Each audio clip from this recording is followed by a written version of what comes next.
দীঘা মানেই আবেগ, দীঘা মানেই ছোট্ট ছুটি, দীঘা মানেই উইকেন্ড ডেস্টিনেশন। তবে দীঘা মানে এখন শুধু সমুদ্র সৈকত নয়, দীঘা মানে এখন আরও কিছু। পশ্চিমবঙ্গের সমুদ্রনগরী দীঘায় এখন নবতম সংযোজন জগন্নাথ মন্দির। সমুদ্র সৈকতে টান তো আছেই, তার সঙ্গে যুক্ত হয়েছে জগন্নাথ মন্দির। দীঘায় তৈরি হয়েছে দারুণ সুন্দর একটা জগন্নাথ মন্দির, যেই মন্দিরটি উদ্বোধন হয় 2025 সালের 30শে এপ্রিল অক্ষয় তৃতীয়ার দিন। দীঘা স্টেশনের পাশে 20 একর জমিতে এই মন্দিরটি নির্মাণ করে হিটকো। মন্দিরটির উচ্চতা 213 ফুট। রাজস্থানের বেলে পাথর দিয়ে এই মন্দিরটি নির্মাণ করা হয়েছে। দীঘা জগন্নাথ মন্দির প্রতিদিন সকাল 6টা থেকে দুপুর 1টা এবং দুপুর 3টে থেকে রাত 8টা পর্যন্ত খোলা থাকে সকল দর্শনার্থীদের জন্য।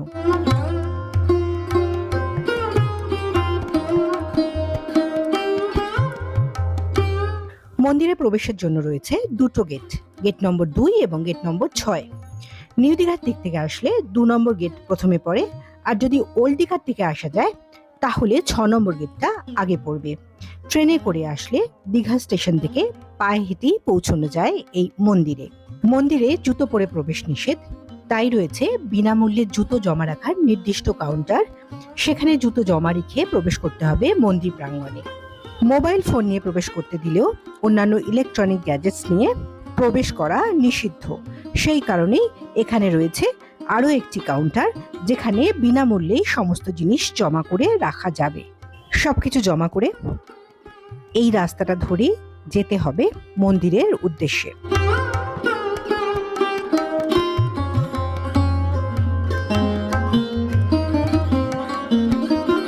ব্যারিকেড করা রাস্তা দিয়ে খানিকটা হেঁটে পৌঁছতে হবে মন্দিরের গেটে। খুব ভিড় হলে যাতে দর্শনার্থীদের কোনো অসুবিধা না হয়, সেই কারণে এরকম ব্যবস্থা করা রয়েছে। মন্দিরের প্রবেশদ্বারে রয়েছে সিকিউরিটি চেকিং এর ব্যবস্থা। সঙ্গে বড় ব্যাগ থাকলে সেই ব্যাগ নিয়ে প্রবেশেও রয়েছে কড়াকড়ি। ব্যাগ জমা রাখার জন্য মন্দির প্রাঙ্গণে প্রবেশ করেই এখানে রয়েছে নির্দিষ্ট কাউন্টার।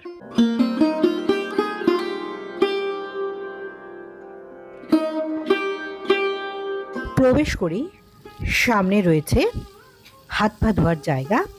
জগন্নাথদেব দর্শনের আগে যাতে সকল দর্শনার্থী এখান থেকে হাত পা ধুয়ে প্রবেশ করতে পারেন, তার জন্য এই ব্যবস্থা।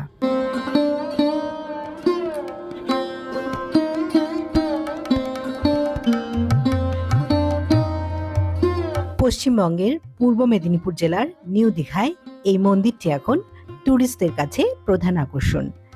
অনেকটা জায়গা জুড়ে নির্মিত অপূর্ব সুন্দর এই মন্দিরটা ঘুরে দেখতে ভীষণ ভালো লাগবে। প্রতিদিন প্রচুর ভক্ত আসেন এই মন্দিরটি দেখতে এবং জগন্নাথ দেবের পুজো দিতে। পুজো দেওয়ার জন্য রয়েছে ডালা আর গেট। এই মন্দিরের দিনের বেলা একরূপ, আর সন্ধ্যের পর যখন সব লাইটগুলো জ্বালিয়ে দেওয়া হয় তখন তার আর এক রূপ। সত্যি কথা বলতে রাতের রূপটা যেন বেশি সুন্দর।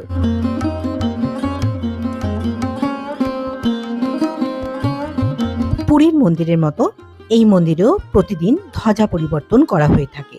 কেউ যদি তাদের বিশেষ দিন উপলক্ষে ধ্বজা অর্পণ করতে চান, তার ব্যবস্থাও রয়েছে। তার জন্য স্ক্রিনে দেওয়া ফোন নম্বরে যোগাযোগ করতে হবে। প্রতিদিন বিকেল 4:30টার সময় এই মন্দিরে ধ্বজা পরিবর্তন করা হয়ে থাকে। বর্তমানে এই মন্দিরে যারা দর্শনার্থী আসছেন তাদের জন্য মন্দিরে বসেই রয়েছে প্রসাদ গ্রহণের ব্যবস্থা। এবার বরং একটু দেখে নেওয়া যাক মহাপ্রসাদ বিতরণের ব্যবস্থা কি রয়েছে। মহাপ্রসাদ নিতে চাইলে আসতে হবে এই বিল্ডিংটায়, যেখানে সকাল, দুপুর এবং রাত্রি এই 3 বেলা দর্শনার্থীদের জন্য মহাপ্রসাদের ব্যবস্থা রয়েছে। যারা এই প্রসাদ গ্রহণ করতে চাইছেন তাদের এইখানে এসে যোগাযোগ করতে হবে। এখান থেকে কুপন সংগ্রহ করতে হবে। এছাড়া অনলাইনেও প্রসাদের কুপন বুক করার সুবিধা রয়েছে। আবার কেউ যদি চান প্রসাদ পার্সেল করিয়ে নেবেন, তার ব্যবস্থাও যেমন রয়েছে মহাপ্রসাদ হোটেলে পৌঁছানোর ব্যবস্থাও। সামান্য কিছু টাকা অতিরিক্ত দিয়ে হোটেলে বসেও এই মহাপ্রসাদ পাওয়া যেতে পারে। এবার দেখে নেওয়া যাক প্রসাদ গ্রহণের জায়গাটা। এদিক দিয়ে যেতে হবে প্রসাদ গ্রহণ করতে। এই হলো প্রসাদ গ্রহণের জায়গা। প্রায় 200 লোক একসাথে এখানে বসে ভোগ প্রসাদ গ্রহণ করতে পারবেন।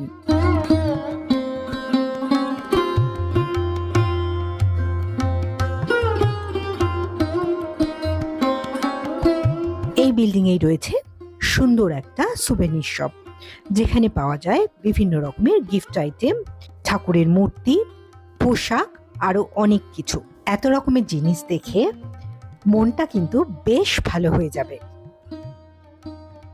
এবার একটু যাওয়া যাক ডালা আর্কেডের দিকে। মন্দিরের 6 নম্বর গেটের বাইরেই রয়েছে ডালা আর্কেড।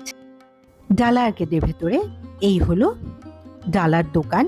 এখানে 50, 100, 200 টাকার পুজোর ডালা পাওয়া যাচ্ছে। আবার কেউ যদি শুধুমাত্র খাজা দিয়ে জগন্নাথ দেবের পুজো দিতে চান, সেটাও পেয়ে যাবেন এখানে। ডালার দোকান ছাড়াও এখানে রয়েছে ধ্বজার দোকান। যারা ধ্বজা অর্পণ করতে চাইছেন তারা এখানে এসে ধ্বজা কিনে নাম লিখিয়ে গেলে তাদের নামে ধ্বজা উত্তোলন করা হবে। বিভিন্ন দামের ধ্বজা রয়েছে, 300 টাকা থেকে শুরু করে 1500 টাকা পর্যন্ত দামের ধ্বজা রয়েছে। এছাড়াও এখানে পাওয়া যাচ্ছে জগন্নাথ দেব, বলরাম এবং সুভদ্রার ছবি, মূর্তি, এরকম অনেক জিনিস। মন্দিরের আশপাশটা দেখাতে হলো। এবার প্রবেশ করব গর্ভগৃহে, যেখানে রয়েছেন শ্রী জগন্নাথ দেব, বলরাম এবং সুভদ্রা।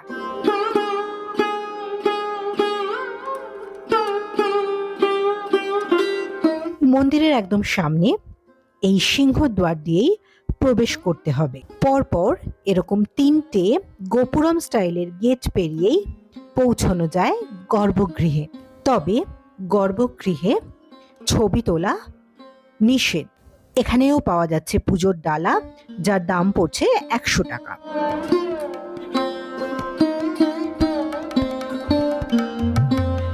এখানে রয়েছেন পদ্মনাভ স্বামী অর্থাৎ ভগবান বিষ্ণু।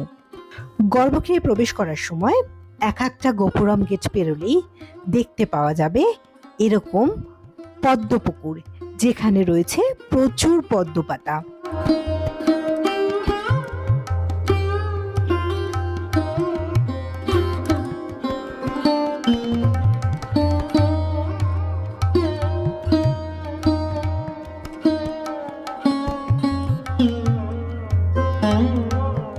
পুরীর মন্দিরের মতো এই মন্দিরেও রয়েছে বিমলা দেবীর মন্দির, যাকে জগন্নাথ মন্দিরের রক্ষাকর্ত্রী বলে মনে করা হয়। মনে করা হয় জগন্নাথ দেবকে নিবেদিত প্রসাদ বিমলা দেবীকে নিবেদন না করা পর্যন্ত সেটা মহাপ্রসাদ হয় না। বিমলা দেবীর মন্দিরের পাশেই রয়েছে নরসিংহদেবের মন্দির। এছাড়াও পুরীর জগন্নাথ মন্দিরের মতো মেন মন্দিরের আশেপাশে রয়েছে বেশ কিছু দেবদেবীর মন্দির।